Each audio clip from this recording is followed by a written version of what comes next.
siapapun itu kalau mau izin harus ada suratnya ya. Harus ada suratnya, harus ada keterangan ke sekolah ya. Jangan asal kalian izin tapi tidak ada keterangan ya. Baik anak-anak, pagi ini kelihatannya kalian segar-segar ya. Udah pada sarapan belum? Udah. Iya, oke.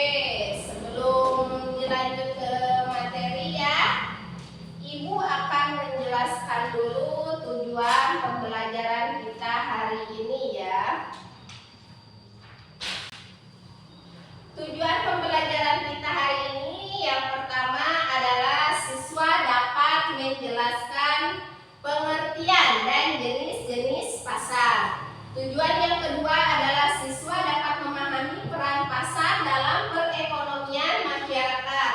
Yang ketiga adalah siswa dapat mendiskusikan dan menyimpulkan pengaruh pasar terhadap perekonomian di masyarakat. Jadi, pagi ini kita akan belajar tentang materi pasar dan metode yang akan digunakan adalah diskusi. Nah, sudah tahu itu pasar? Sudah pernah ada yang ke pasar? Untuk apa kita ke pasar? Untuk berbelanja. Nah, untuk anak laki-lakinya kalian pernah ke pasar nggak? Pernah ya, ikut orang tua. Jadi pembelajaran hari ini kita akan belajar mendiskusikan pasar ya. Sebelum kita melaksanakan diskusi, Ibu akan membentuk kelompok dulu ya. Di kelompok ini Ibu akan membuat 2 kelompok ya. Dijadikan sini dulu berhitung ya. 1, 2, 3, 4. Nah, silakan kalian buat kelompoknya. Yang kelompok 1 pindah ke kelompok 1, yang kelompok 2 pindah ke kelompok 2. Silakan.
yaitu lebih terjangkau dan informal dan transaksinya juga secara langsung.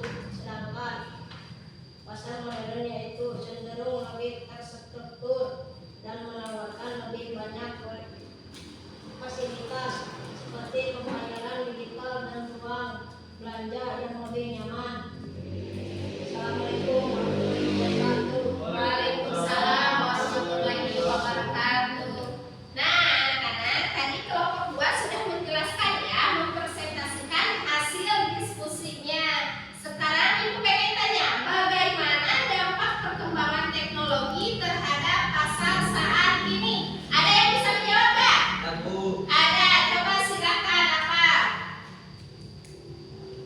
Perkembangan teknologi terutama internet telah menciptakan pasar digital yang memungkinkan konsumen membeli barang tanpa harus pergi ke toko. Hal ini memudahkan transaksi dan memperluas pasar, tetapi juga jadi mengurangi barang pasar tradisional. Iya, benar ya.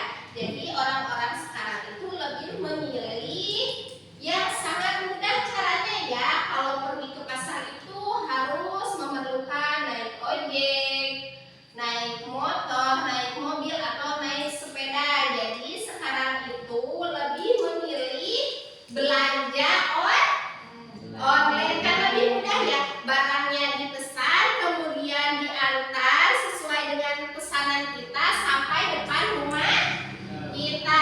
Jadi sangat mudah ya. Jadi eksistensinya dari pasar itu dengan adanya perkembangan teknologi itu jadi semakin berkurang ya.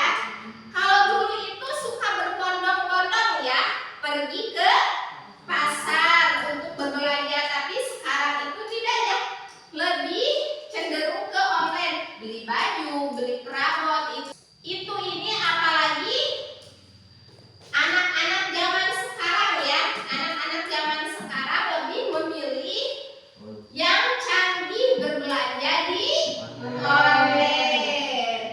Itu ya yang menjadi dampaknya dari perkembangan teknologi. Baik, anak-anak, sebelum Ibu tutup pembelajaran hari ini, ada yang mau ditanyakan nggak? Ada yang mau ditanyakan nggak? Paham tidak? Paham ya. Apa perbedaan pasar secara langsung atau tidak langsung? Oke, kalau tidak ada yang mau ditanyakan, Ibu tutup, akhiri saja ya pertemuan hari ini. Mudah-mudahan pertemuan hari ini membawa berkah untuk kita semua ya. Amin ya Allah ya Rabbal alamin. Ibu cukupkan sekian. Mohon maaf bila ada kata-kata yang kurang berkenan di hati kalian ya. Wabillahi taufiq wal hidayah.